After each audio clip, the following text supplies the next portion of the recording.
Hello, dear listener, and welcome to episode 97 of Sitcom Showdown. Hi, I'm Jeffers, and hello, Steve. Hello, Jeff. Hello, listeners. It's my term. Yeah. This is going to need a little bit of explanation. Ooh, okay. I was wondering how you arrived at this selection.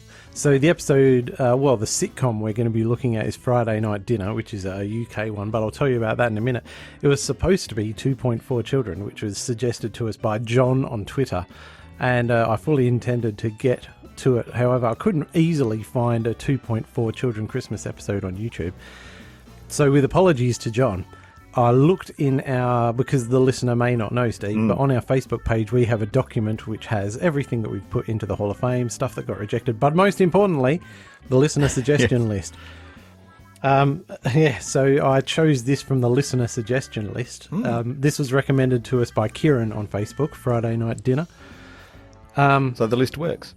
The list does work. So yeah, it's another recommendation of a family sitcom. Not your usual cup of tea? No. Before we get started though, Steve, had you ever encountered Friday Night Dinner before? No. Neither had I. No, until we had the recommendation come through, I'd never really looked at it.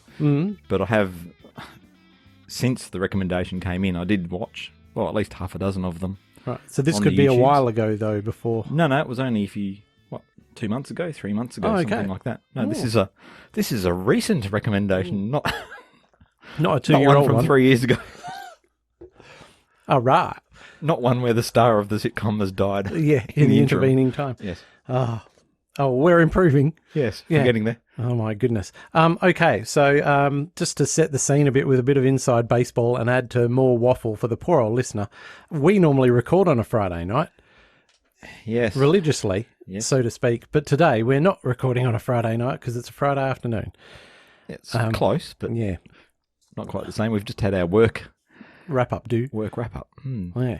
So I should point out for the listener that we didn't join this organisation we work for at the same time. So No. I've racked up 10 years. How long have you been there, Steve-O? It's about 7 or 8 years, something like that. Is that including your defection in between where you nicked off?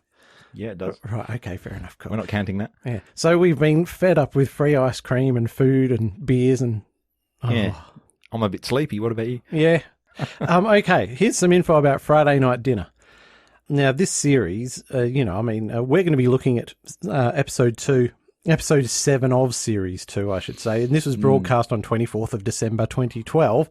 So it's 10 years old now. It doesn't feel 10 years old, but anyhow, this series, Friday Night Dinner, had 6 series airing between 2011 and 2020 on Channel 4. This is why I'm surprised, in part, that I've never heard of it before. Yeah. Because it was so long running. 6 seasons seems... pretty respectable. Pretty solid. Yeah. But after Series 6 in 2021, the actor Paul Ritter, who plays the dad in this show, he died and the show didn't return. Yep. So Friday Night Dinner, which I needed to research this because I was very unfamiliar with it. It's a British sitcom written by Robert Popper and starring Tamsin Grieg. That's how I see it. But also, as mentioned, Paul Ritter is in there. Simon Bird, Tom Rosenthal and Mark Heap. The show focuses on the regular dinner experience of a middle-class British Jewish Goodman family every Friday night. And so the elevator pitch for this specific episode, Steve, is that it's Christmas Day. So Mum has made Christmas dinner and the boys are pleased that Jackie's mum, nice grandma, is coming round. But they are horrified that Dad's mum, horrible grandma, played by Rosalind Knight, is also coming round. Yes. Oh. There's lots of horribles in this episode. Yeah. I don't know if you picked up on that. It's not just grandma. There's all sorts. Oh, yeah. Turkey. Oh, yeah, horrible turkey. So the family consists of Mother Jackie, played by Tamsin Grieg, the father Martin, played by Paul Ritter, eldest son and musician Adam, played by Simon Bird, and the youngest son and estate agent, Johnny, played by Tom Rosenthal. Yep. I think in another episode, Steve, we saw that, he'd only been an estate agent for 6 months or something. So he's a rookie. Yeah. Still got his L plates on. Training wheels or whatever. Yeah, on the hideous company car they gave him in that other episode. Yes, anyway, Jackie, the mum, she's like the straight character. She tries to run a normal household, but she gets disrupted by the rest of the family, by the bickering boys and the eccentric dad. So they're always pranking each other, these brothers. But, for example, they'll put salt in each other's water glasses when the other one isn't looking and blah, blah, blah. Martin's just an odd dude, so he walks around the house without a shirt on most of the time or eats out-of-date food. But they're frequently interrupted by their strange but good-hearted neighbour Jim Bell, played by Mark Heap. Yeah. And it says here, he's attracted to Jackie. And you can see that in that he'll say, "Oh, Jackie, it's so nice to come in and see you." And the rest everyone of else. Yeah. Yeah. Oh, my goodness. And sometimes, but not in this episode, Jackie's neurotic best friend, Valerie Lewis, played by Tracy Ann Oberman, known as Auntie Val. She's a frequent visitor. And in this one, we do see the grandmas. So we got Nellie, which is Jackie's mum, nice grandma, played by Frances Cuka or Cuka or Cuka. I'm not sure quite the correct way to pronounce that. Mm-hmm. So apologies to Frances.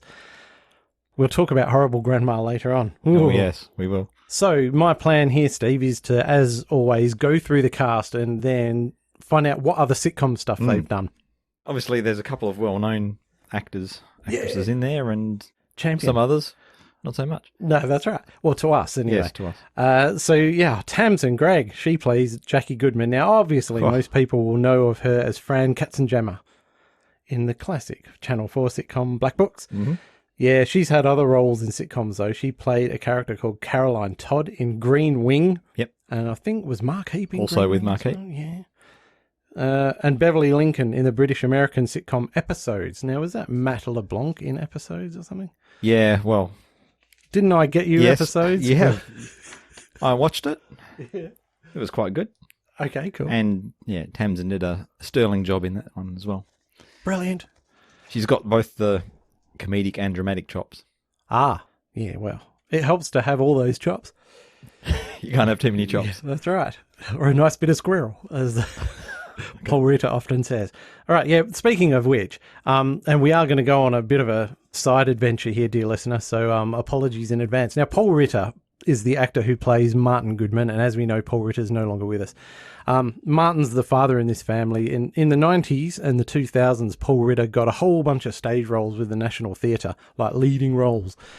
But as for telly, he interestingly sort of played comic writer Eric Sykes in a Tommy Cooper biopic. We're going to find out quite a few of the cast are in these sorts of, telling the stories of famous comedies. Right. And he later played Dad's Army creator Jimmy Perry in the Dad's Army story. Huh. Yeah. So he specialises in these amazing comic writers in dramatised... Yeah. Anyway, Steve, you might know him, I'm guessing, as Mr. Steerforth in Lark Rise to Candlefoot. No. No, Mark Heap from Like Rise to Candlefoot, but not... This is the bloody Lark Rise to Candlefoot reunion, this show. Right, okay. Yeah. I remember the main cast of that show, and that's about it. Oh, cool. Well, we're gonna come back to that because there's more. There's more. But looking at Paul Ritter, Steve, from an Australian TV point of view, I thought he had a hint of the Shane Bourne about him. Okay. Yep. Yeah. Because of the grey hair. Because of the grey hair. He's got more than a hint of the Shane Bourne. So that's one for the Australian listeners. Let's move on to Simon Bird, who plays Adam Goodman. Now, he plays the oldest son, right, who I've described as the darker-haired one who's not the tall one. Yeah. So most people's going to know this guy from Will Mackenzie, I should say, from The In-Betweeners, which is another sitcom I've avoided. But Simon Bird... You're not supposed to say that, Jim. Yeah. He's won a bunch of comedy awards and a BAFTA, and he was president of Footlights at Cambridge, Steve. Well... Blimey, what a pedigree. Like yes. Tim Brooke Taylor. If you say so. Yeah. Well, I'm sure Tim Brooke Taylor was president of Footlights at Cambridge. So there we have it. The other brother, Tom Rosenthal, plays the younger one, Johnny Goodman. He's been in Horrible Histories and Drunk History. Mm-hmm. But he was one of the stars of Plebs, and more interestingly, Steve, was the second person to play Private Frank Pike in Dad's Army. When they recorded the Lost Dad's Army episodes in 2019 with a new cast. And he played Pike. So to be the second person to play Pike is quite amazing. Second Pike. Yeah. And depending on when the movie was made, he might have been the third person to play Pike. I'm not sure. I didn't do my research. Don't tell him, Pike. Yeah. You went deep. I did, man. Mark Heap. I went deep on Heap as well. Deep in the research. Yep. So he plays weirdo neighbour Jim Bell. Mark, of course, has been admired by us, Steve, in Upstart Crow. Oh, but yes. he has had great roles in all sorts of things, including Swiss Tony, where he played a madman. Why do you have to bring that one to the fore? Yeah. Because. And he was a sitcom regular in Spaced, of course, which I like. Spaced. It's cool. He was in 37 episodes of Lark Rise to Candleford, as you mentioned, Steve. Postman? Yeah. Did he do a tip-top job? Absolutely. Yeah, he's good, Mark Heap. Yeah, he was in a show called Love Soup with Tamsin Grieg, and that show was written by the great David Renwick. So they've done heaps together, man. They have. I thought, yeah, that's really nifty connections all over the place. Apparently she had a problem with corpsing when he was doing stuff in really? Green Wing, yeah. Well, yeah, it's not really surprising, is it? Because how could you hold it together when he's... Doing his thing. Oh, my goodness. At the doorstep. Yeah. I'm going to move on and mention Rosalind Knight, who plays horrible grandma. Now, Roz is known for playing the equally horrible landlady Beryl in Gimme Gimme Gimme, which is a sitcom I think you avoid, Steve. I do? Yeah. What about you? Oh, I've watched the whole series several times. So was she a younger lady then? Not excessively. I think Gimme Gimme Gimme, we're talking 90s here. 90s, okay. So. Yeah. So, let's say 15 years beforehand, 15, maybe 20 years. Yeah. Now, we can't actually get into the synopsis, Steve, without mentioning a word on the creator, Robert Popper. Did you have a peek at Robert Popper? No, I don't know anything about Robert Popper. Amazing career. He started in British TV working for the comic strip under Peter Richardson there, which is pretty early on. I mean, we're talking 80s there. He's since worked as a commissioning editor at Channel 4, commissioning stuff like Black Books and Spaced. Quality? Yeah. I mean, I left out the ones that weren't quality, so, there you go. Some of which I'm sure didn't take off. But anyway, he produced the third and fourth series of Channel 4's Peep Show, of course, with David Mitchell and Mr. Webb there. But both of those seasons that he produced won British Comedy Awards for Best Comedy, and Popper won a BAFTA. But he was also script editor on The IT Crowd, Steve-O. Okay. And amazingly, he wrote 4 episodes of South Park on the 14th series. Interesting. I know nothing about South Park, but I'm interested that they've got writers from across the pond working on it. Yeah, yeah, absolutely. So in September 2011, and we've moved away from talking about Mr. Popper now, Deadline Hollywood announced that Greg Daniels, who had adapted The Office for American television, would spearhead an American remake of this show for NBC. And the remake was picked up for a pilot and starring Alison Janney and Tony Shalhoub, who are heavy hitters. But the series didn't get made. Is the pilot on YouTube? Oh, that's a bloody good question. Well, I'll have a little look later. Cool. 3 years later in 2014, CBS bought an adaptation of this show for the American market as a put pilot that went nowhere. And then in 2016, a third attempt at an American remake. This is reminding me of Fawlty Towers. Was under development by CBS with the title Sunday Night Dinner. And then in 2022, Amazon Freevee? Anyway, they ordered an American remake with the title Dinner with the Parents. Unbelievable.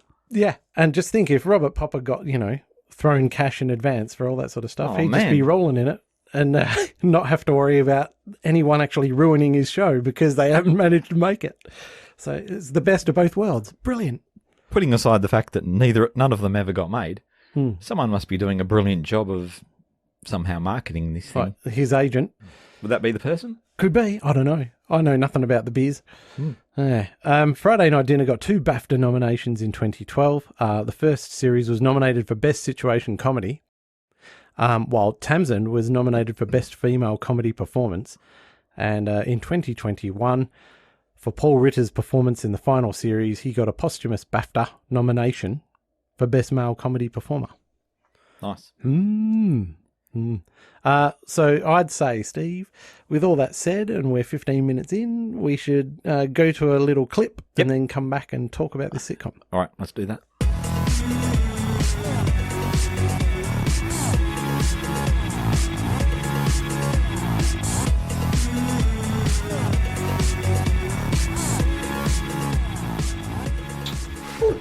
I nearly forgot. What? That space? What is it? It's from me. I thought we weren't getting each other presents this year. Yeah, I know, but I just thought you'd really like it. Oh, thanks, Johnny. Nice, Mum. Lovely. By the way, I made it myself. You made it? You made it. Oh, Martin, he made it. What is it? Well, open it.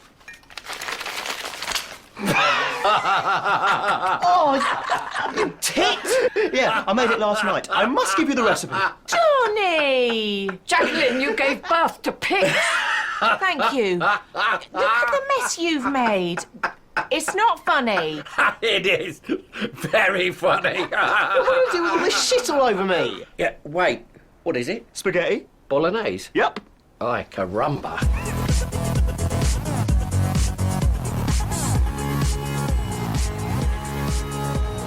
Right, that clip is the first of many. I'm going to get into the synopsis here, Steve. But before I do, first appearance of Horrible Grandma in the series here. So she arrives with a splash, I think. I didn't know that. Because she is horrible. One of 3 episodes that did not take place on a Friday night. Really? So when did it take place? Well, I think Christmas in that particular year of 2012 was on a Saturday night or a Sunday night or something like that. So they had it year accurate, Right. so to speak. Well, one of my notes, that's while we're digressing Yeah.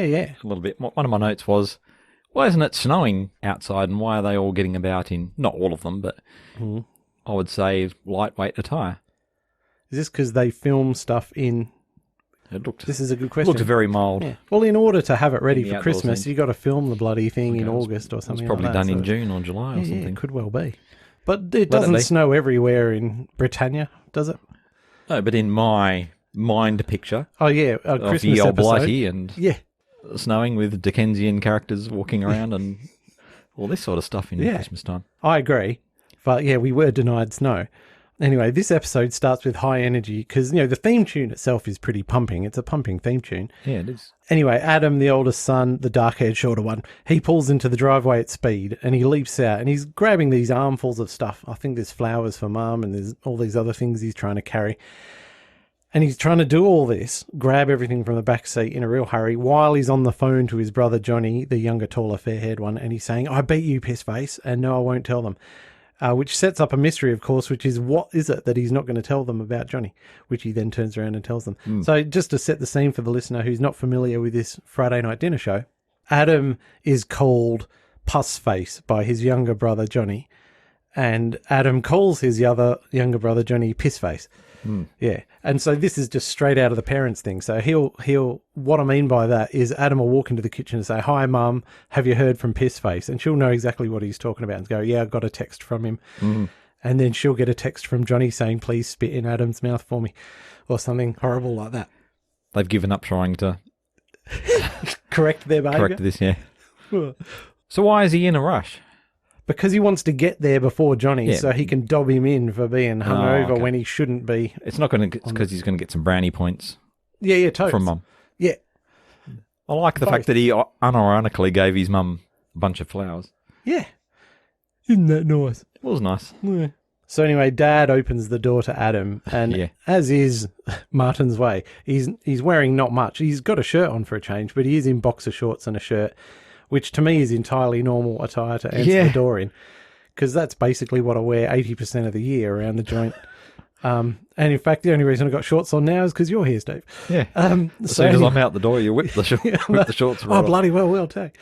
Anyway, yeah, but this is a bit unusual to Adam, and he's questioning why Dad's only got his knickers on and a t-shirt, and he says it's because he's got his bottom was overheating. And Adam gives him a weird look. We've all been there. Yeah, not often, but we've been there. Maybe you had a curry the night before. Yeah, well, you could well have done. I've got a comment here, Steve, that I've written, this actor kid, Simon Bird, is good at giving weird looks and funny reactions, so he's got good face work. Yes. But, and I do add that, mind you, I've never been into the in-betweeners or anything, which is, I'll explain that later. So How did Tamsin- you describe it? You've good. actively tried to avoid it. Yeah, pretty much. So Tamsin Mum, she comes into shot and she greets her boy, Adam, and he gives her this huge bunch of flowers, the brown noser. And she asks Dad, Martin, if his bottom's cooled down. Martin, has your bottom cooled down yet? He goes, no, not yet. So as they move into the kitchen, Adam's dobbing Johnny in for being severely hungover. Yes. This is a staple of the show where the two boys sort of niggle at each other and try to get each other in trouble with the parents. But right at this time, they hear Johnny actually come in the door and call out, "Merry Christmas," from the hallway sort of thing. So Adam leaps into action and he grabs a bottle of vodka and pours it into a water tumbler and then places the water tumbler in the sink. So you know something's happening. Mum and Dad don't say anything about why him he's rushing grabbing them. around and doing this. Yeah, It's totally normal behaviour. So he grabs it off the counter and there's a bunch of bottles there, which is obviously the Christmas booze. But, as you say, they've probably given up trying to correct the deviant behaviour of this cheeky scamp. Yep. Adam. And because I couldn't be bothered taking notes, I've said, Steve, do you remember what happens here? With the glass of water. Yeah. Well, Johnny arrives, Yep. dry retches, and then... Is this because he's severely hungover? It's because he's severely hungover. He just says, I need a glass of water, and he makes to go for the sink. And, Adam says, no, it's all right, bro. I'll get it for you. So nice of him. He turns around, goes to the sink, runs some water out of the faucet or the tap. Yeah, into another tumbler. Into another glass, Yeah. but then picks up the one that he's pre-prepared with the vodka, hands that to his brother. He's Who just has trying a to healthy see, swing. Yeah, who has a hell? Is he just trying to make him heave? Yeah, I think so. Yeah. And then also get him busted for drink driving on the way home or something. Because they have wine with dinner. Yep. Again. So it's, he's just being nasty and mean. Yeah. I don't There's like a lot it. of that. Yeah. Because Johnny says, "How did you do that?" And, so Adam doesn't answer. He just goes, "Skill McGill," which is their little catchphrase when they prank one another, which I thought was pretty cool. Yep. And here's the punchline on the punchline, Steve, and I love it when that happens, is it's like Johnny's, I'm getting this out of my mouth, and he goes to the sink and puts his mouth under the tap and he's doing, what you do. And so Adam grabs like the dish mop, which is like a little brush thing on a stick. And then he shoves it in his gob and starts trying to brush his teeth with the dish mop. And you think, oh man, I have to say, it's pretty much all going in one direction, the pranking in this episode. And this is because this is the first episode I ever watched. I just thought, this Adam's just an asshole. Anyway, as I've put in my notes, the very next thing is Adam is an annoying, overconfident asshole, and I feel exactly the same way about him as I did about Jake Peralta the first time you made me watch Brooklyn Nine-Nine. There you go. Fair enough. He is the British Jake Peralta. I'll get back to all of that in my wrap-up at the end of the show. They talk about horrible grandma, and I think we need a clip to fully illustrate what they're saying about horrible grandma. So who's coming today? You know who's coming? Grandma. Cool. And horrible Grandma. Oh, horrible grandma. Thought she was ill. She got better. Who's better? Your mother. Yeah, I know. Horrible grandma. Horrible grandma's coming. Yes. Oh, when will she die? Johnny, that's a terrible thing to say. Is it? No, not really. Martin, when will your mother die? In about an hour, hopefully. I love to see family unity. Yes, I'm not sure if it's not very nice, but they are family unity unified. in the name of your grandmother dying ASAP's the best source for it, but Yeah. there you go. But he has got a dark sense of humour, that dude. Anyway, they all move into the kitchen and Jackie says she hopes horrible grandma won't go on again this year about Jackie's turkey dinner being dry. And so she says to the boys and Martin, "My turkey's not dry, is it?" And they all say, "No." And as soon as Jackie leaves the room, they all go, "Oh, it's so dry." Anyway, Martin asks the boys to help him in the garage for a sec. He's got a surprise. And this is where we see more of Martin's dark humour. Johnny just sarcastically asks, "Whoa, have you got Rudolph in there?" And Martin says, "Yes, Rudolph Hess." Now, didn't we have a Rudolph Hess reference only in the last few episodes? I can't recall it. I can't recall it, but I'm sure Oh, cool. we did have one. If the listeners can remember what that was, Yeah. let us know in the comments. It's somewhat comforting that he's turned out to be a punchline. Well, we wouldn't have been joking about him At the time, 70 years ago. 70 years ago. Yeah. Moving swiftly on, after Martin chuckles evilly, they make their way there. When I say there, I mean to the garage. So Johnny's leading the way with Martin, but Adam sort of gets dragged into the living room by Mum, and he's sort of there going, "What?" And he's expected to admire her beautiful table placements and all this sort of stuff. But it is beautiful. It is I beautiful. put it in my notes. Yeah, there's no doubt. It looks fantastic. What did you say? Apart from looks fantastic. table looks nice. There you go. It's true. So he patronises her, Adam does, and the effort, though, of being nice for 5 seconds gets to Adam, because he then asks her why they bother with all this Christmas stuff if they're Jewish. And, meanwhile, Martin and Johnny are making their way back from the garage with this massive, real Christmas tree. Yep. Dragging it down the hallway with Johnny whinging the whole time, because I suppose he is hungover. And he does say he wants to throw up. Anyway, Jackie comes out to see what all this noise is, and she's horrified at seeing this tree, and she says she hates it and won't have it in the house. But Adam, being the smarmy git that he is, he wants to score argument points even against his own mum. Yep. We're continuing the Jewish Christmas theme here. Yeah, and he's saying, but it's a tradition. What's the difference between that and the turkey, or that and the present? And yeah. Anyway, he asks her why the tree is the bit of Christmas that's no-go. Is this where they start talking about the Hanukkah bush? Yep. Nice. And that comes up again later on. Yeah. Hanukkah bushes are a thing. Hanukkah bush. I know, because Are they really, though? Yes, it's viewed by some Jewish people as like a North American appropriation of the Christmas tree. Right. I didn't know it was a thing. I don't know how prevalent the Hanukkah bushes are in the UK, but it sounds like it is a thing for some people in the US. There we go.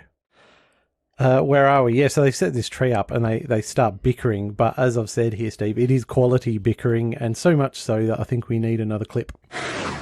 That's it then, is it? What do you mean? That's our Christmas tree. Oh, what do you think it is, a cement mixer? Aren't you meant to decorate it?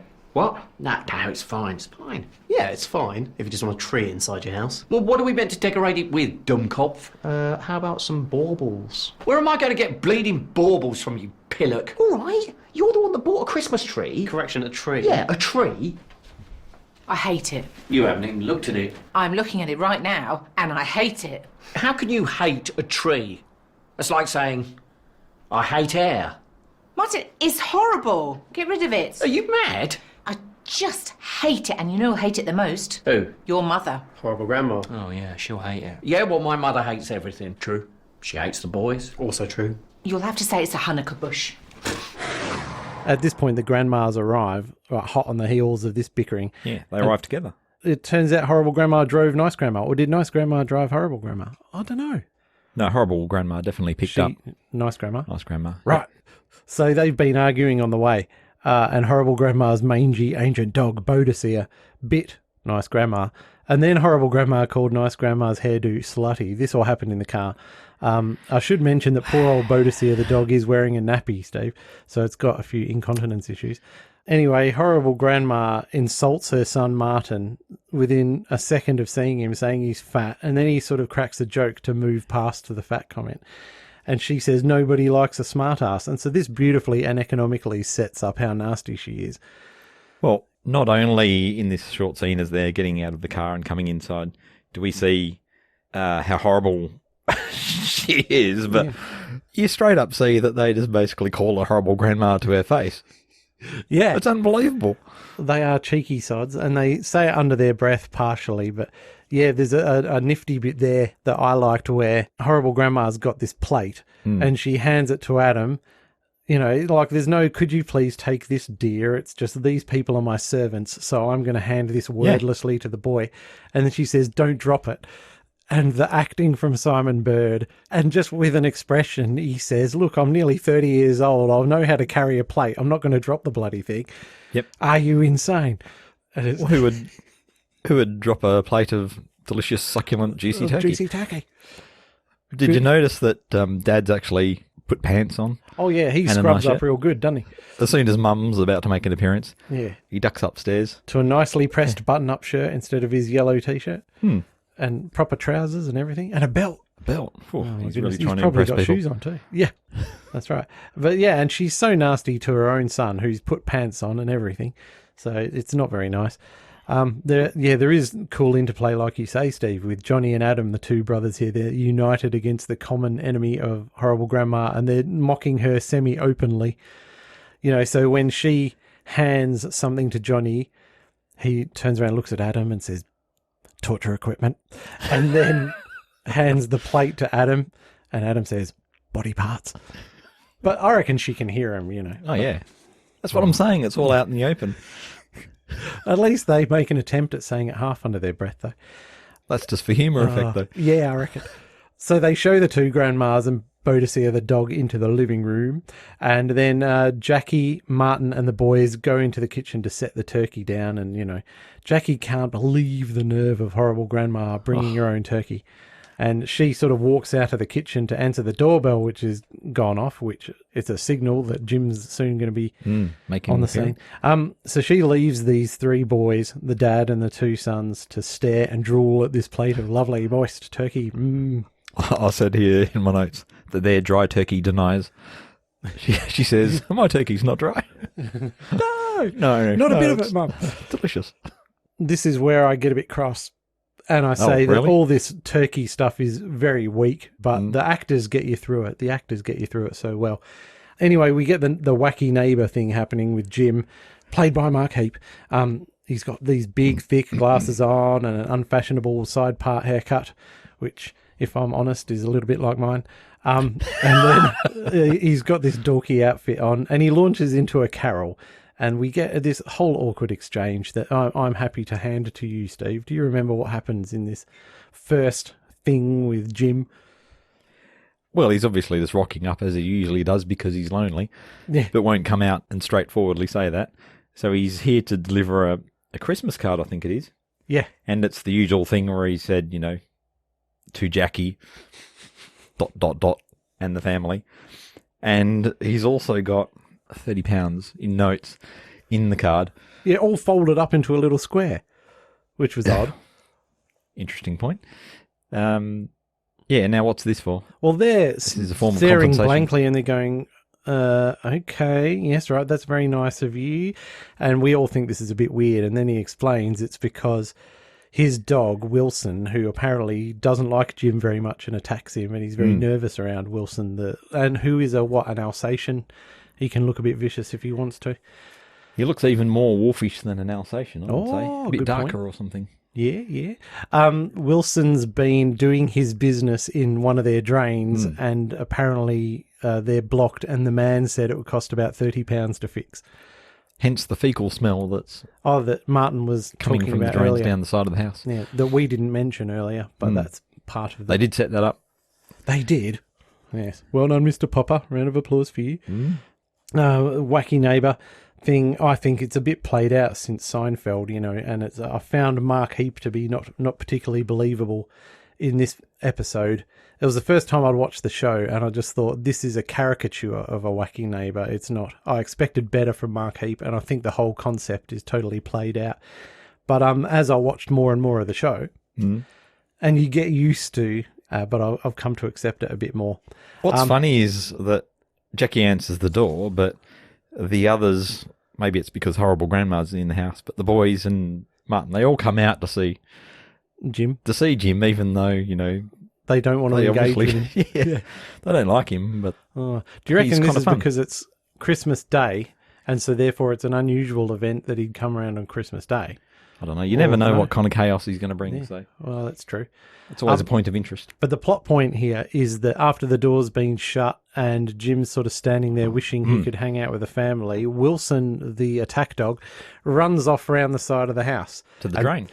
Yeah, possibly, yes, to deposit something. But this is an important plot point for later on, people, so make notes. Yes, we're at the 10-minute 55 mark here, and we cut ahead to the present giving time in the living room, and Adam's pretending to like his fancy LED light-up Christmas jumper that plays a tune in sort of 8-bit ding, ding, ding, ding, ding, That was pretty rocking. sort of thing. And he sarcastically says, well, thank you, everyone. Wonderful presents, because he clearly doesn't like this jumper, but he does give everyone the thumbs up and patronises everyone again. Would you say it's ripe for regifting, that one? Yeah. Yep. Hopefully the batteries are going to hold out. Yeah.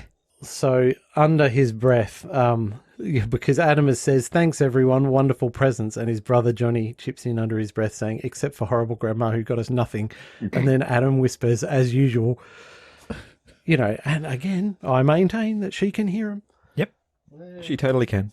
But then horrible grandma pipes up, right, and she says, oh, can someone pass my bag to me? And Adam picks up his bag and he goes, here you go, horrible grandma. Pretending she can't hear horrible. And Johnny, so Jackie, the mum, she sort of turns to the youngest boy, Johnny, and goes, "Ooh, there might be presents this year." And then horrible grandma pulls this oxygen tank out of the thing and a mask and puts the mask on the dog. Yep. This dog, I should say, is lying on a blanket in the lounge with the family. With a nappy, Yeah, with an nappy oxygen on. mask. Oh. So as this dog gets a bit of oxygen, horrible grandma announces that Boadicea wants to go outside and do its business. And she says, "Right, I'll just take your panties off." And she takes off this nappy and holds it out to Adam, who again, these children are just, her workhorses. She goes, "You take this, go on." And Johnny teases Adam by saying, "Yeah, go on, take the nappy." It's just a wee-wee. Yeah, and that's right. Horrible grandma says it's only pee-pee.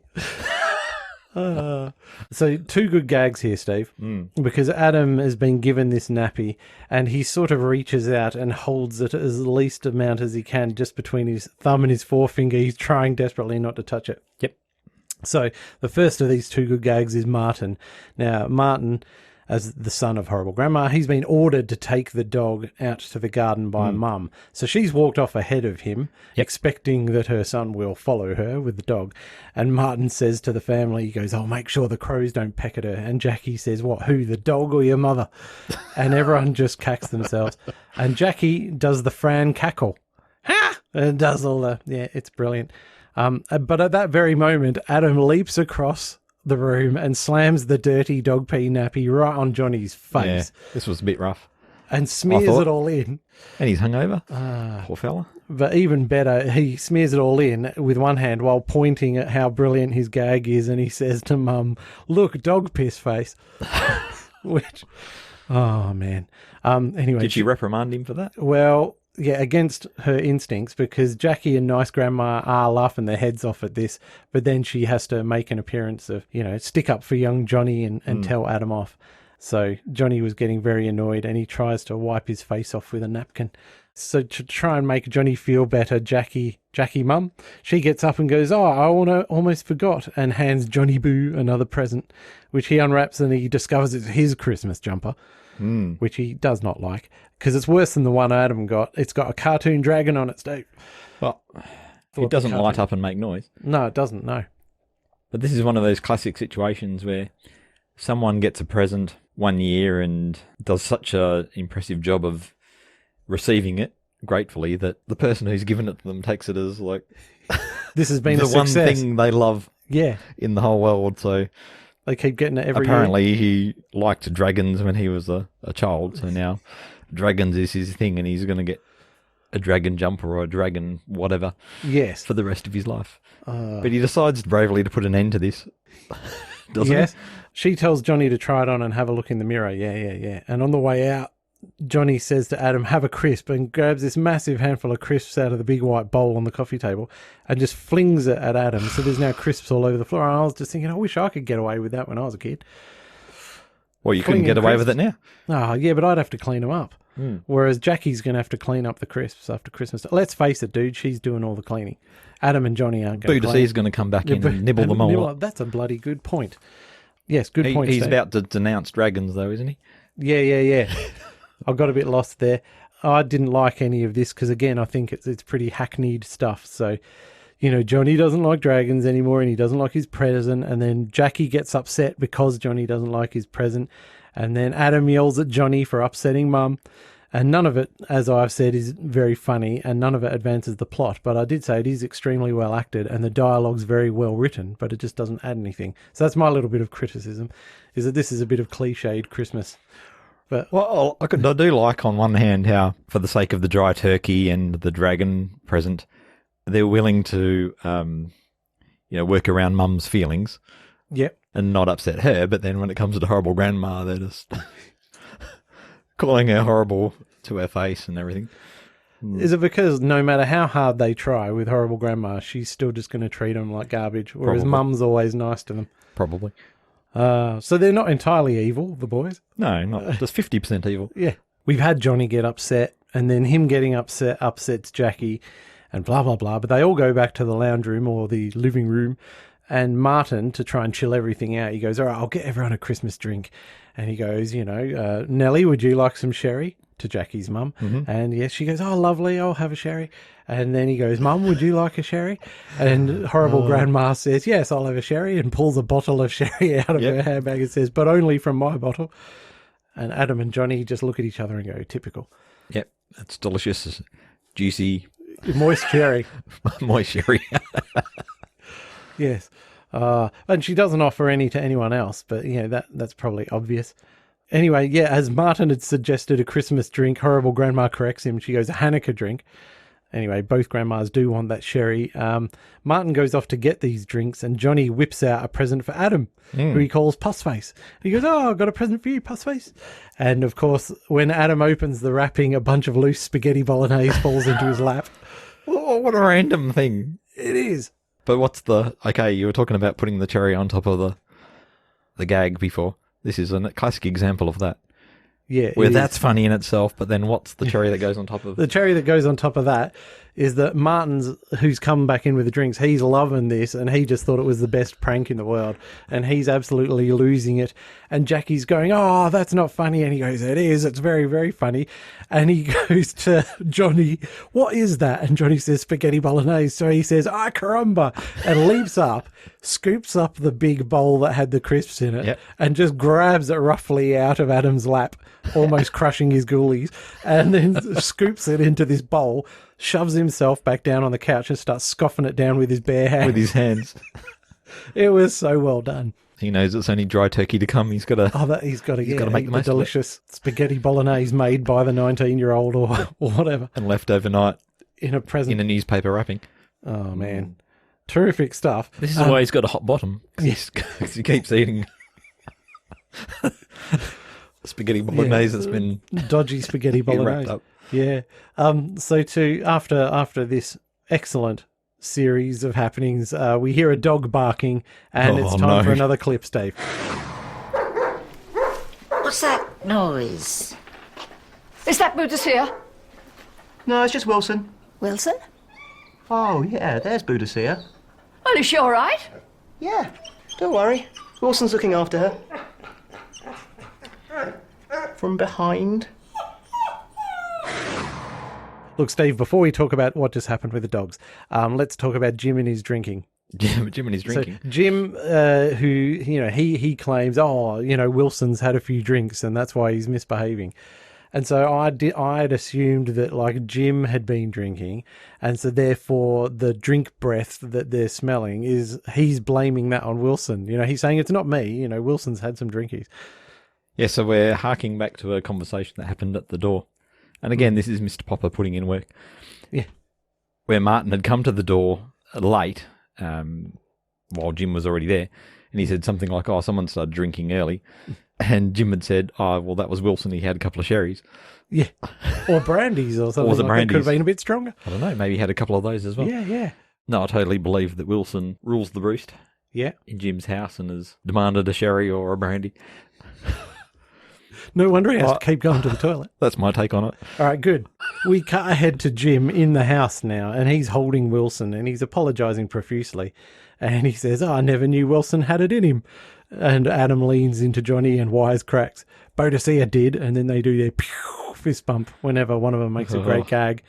We see that a few times in this sitcom. Yes. It rarely happens when they're actually agreeing with each other, but when they do, they do the pew. And that's where Jim tries to excuse Wilson's behaviour by saying he had been drinking. Yeah, which I find very amusing. Yes, Jim leaves, and this is brilliance on top of brilliance, right? So he's leaving, and they're going, "Bye!" And Johnny and Adam are saying goodbye in this super cheerful way, and they go, "Thanks for raping Grandma's dog on Christmas Day." Oh. Yeah, it's pretty dark humour. Yeah. But it's pretty funny. I found it tremendously funny. Part of the funny thing is, it's a comment made to Wilson, right? Oh, I thought they were saying it to Jim, but either or, yeah, it Well, works Jim either way. rape horrible grandmother's No, dog. he didn't directly do it, but He's the he's the responsible cause. party. Yep, the ultimate cause. Okay, Yeah. fair enough. He's legally responsible for the actions of Wilson, the alcoholic dog, the alcoholic attack dog. Well, if you hadn't given him those brandies, then it wouldn't have happened. Yeah, it might not have happened. And so, as they're finally, Steve, about to begin this actual meal, that Friday night dinner is supposedly based around. And forgive me, but we do have to wade through some more 1950s era hackneyed USA sitcom style stuff about Jackie's turkey being dry, snore, and the family's facial expressions as they lie about how nice it is are superb, though, I must say. And horrible grandma's just there eating her own turkey. And I'm not sure, but I think they might glance at a bit of horrible grandma's turkey and think, oh, I wish I was having some of that. Yep. Yeah. So, it's a weak plot point, but as I say, the actors get you through. Anyway, Adam is choking on the mum's dry turkey, and Martin does this very unconventional Heimlich maneuver on him. Can you describe that, Steve? Well, he's not really pulling him up, is he, like he should? No, he holds him horizontally parallel to the floor and shakes him about. Yeah, I can't see how you're going to eject the foreign object that way. But you got to admire Martin's strength for being able to pick up Simon Bird and shake him about a bit.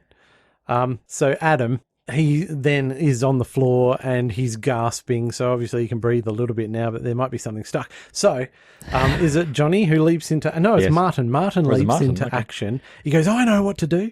And he rips the oxygen mask off Boadicea and whacks it on Adam's face. Now, there's a lot going on in this scene because horrible grandma's shrieking out, do you want her to die? Because now Boadicea is deprived of oxygen. And while she's shouting, Johnny's shouting, apart from shouting, yes, we do want her to die, he's saying to Pussface, yes, take a deep breath of the dog slobber. And Jackie's can't believe what she's seeing. And there's this good rewatch value in this scene. It's mayhem, that's for sure. Yeah. Well, all I'm saying is all of it's done so fast. It's a really quick bit of action. People are talking over each other. They're all in a bit of a panic. It's all really well done, very amusing. And we cut ahead to a kitchen scene where Adam's gargling something. I'll presume it's Listerine or something, just to get the taste of dog drool out of his mouth. And then there's more rubbish about the turkey. But then a commotion's going on in the living room because, the main nuclear family are in the kitchen. And apparently a grandma fight is fixing to develop in the living room. So the best way to illustrate the grandma fight is another clip. I think there's going to be a fight. And if you'd spent a bit more time worrying about your grandchildren rather than that crappy old flea bag of yours. All you care about is that prostitute hairdo of yours. Prostitute! You heard me. Mum! Oh, let go! I will not. Right. Oh! Let go! Martin, do something! Ladies! Right.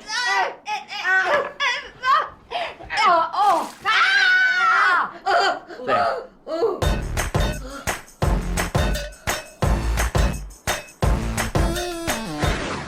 A little later, Steve, and both the grandmas are sort of in separate areas. So one's in the kitchen, one's in the living room. They're having a cup of tea and calming down.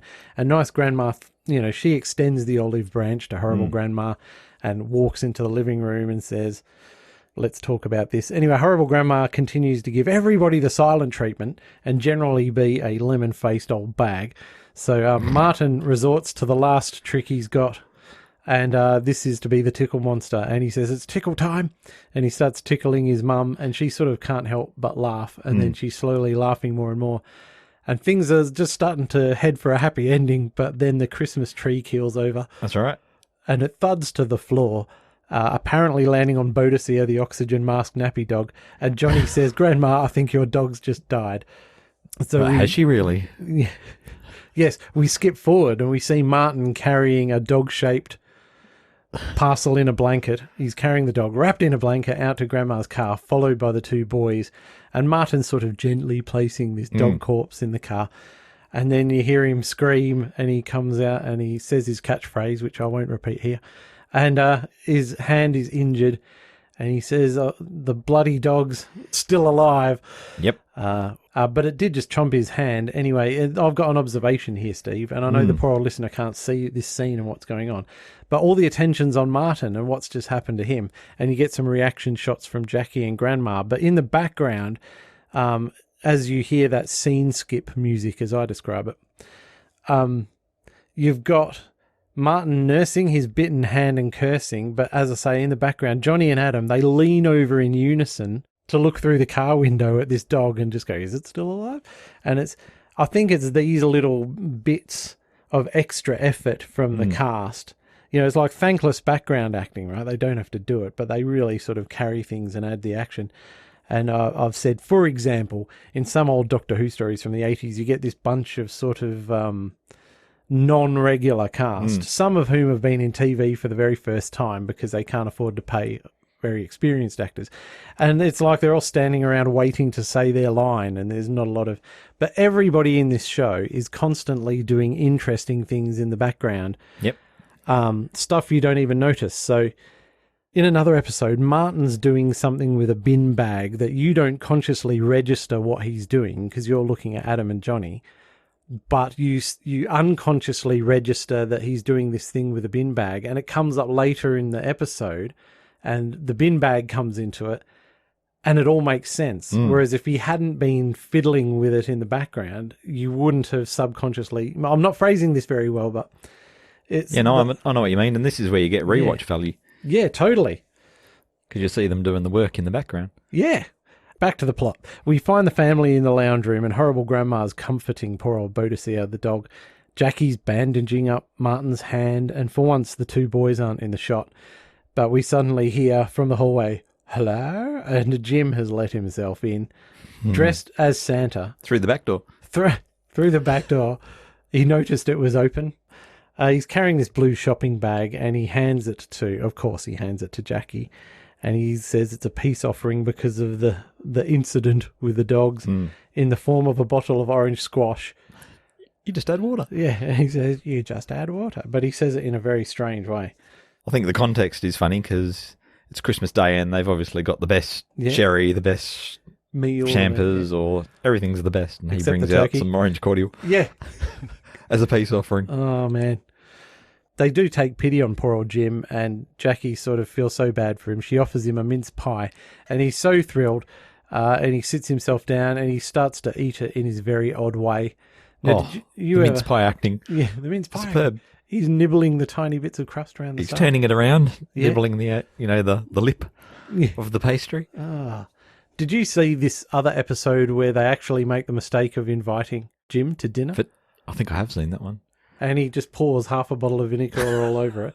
And he likes to, I don't know how he describes it, but he likes to separate his food or split it apart or render it. And he uses a spoon, which he gets Jackie to pass him, and a fork. And he goes clank, clank, clank, clank, clank, clank, clank around the plate, just separating everything and scooping it up. And it's drowning in vinegar. And he's nibbling, doing these little nibbles. And it's all very strange.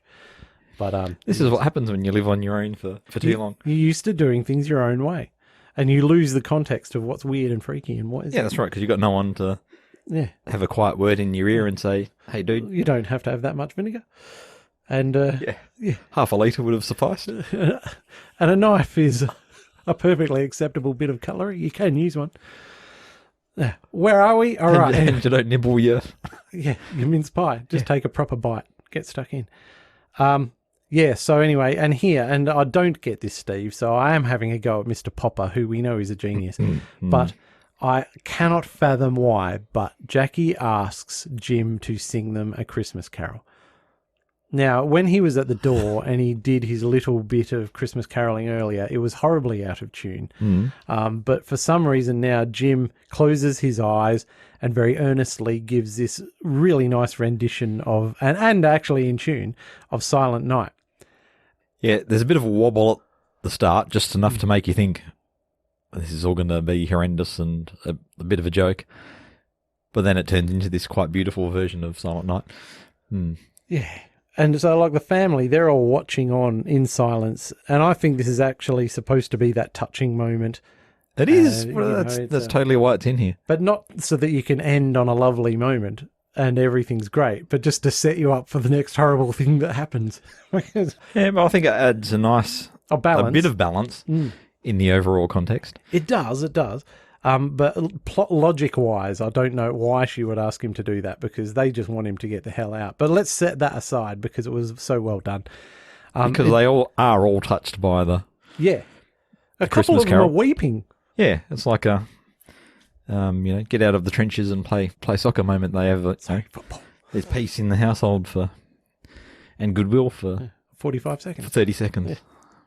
Yeah, and they even leave a nice bit of silence after he finishes, and Mark Heap opens his eyes, and everyone's a bit sort of stunned, and they remember what Christmas is all about, and we see their faces, and this heartfelt singing, that little bit more silence, and then Adam ends the episode because he's sitting on the couch with Johnny and Horrible Grandma, and he's sitting next to Horrible Grandma. He just turns around and gives her a nice look, a pitying look, and says, "Grandma?"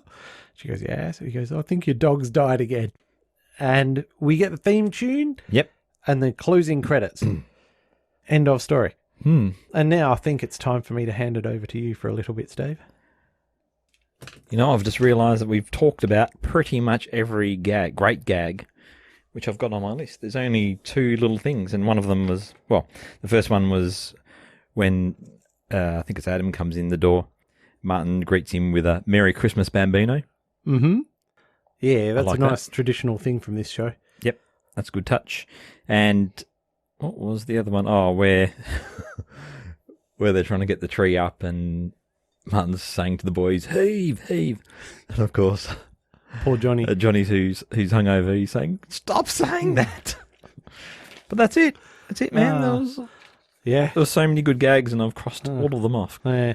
And a lot of the humour in this show is from, not necessarily from dialogue, but facial expressions and reaction shots. But, I'll go on about that. So have you got other notes before I launch into my page of comments? No, I don't. Oh, man. Okay, well, setting the scene here, of course, being a listener-nominated episode, it's not necessarily being nominated for the Hall of Fame or anything, so it's a listener-nominated and it's a Christmas episode, but we'll cross that bridge when we come to it. As mentioned, I watched about 6 or so other episodes of Friday Night Dinner. I think in this show as a whole, all the dialogue's well written.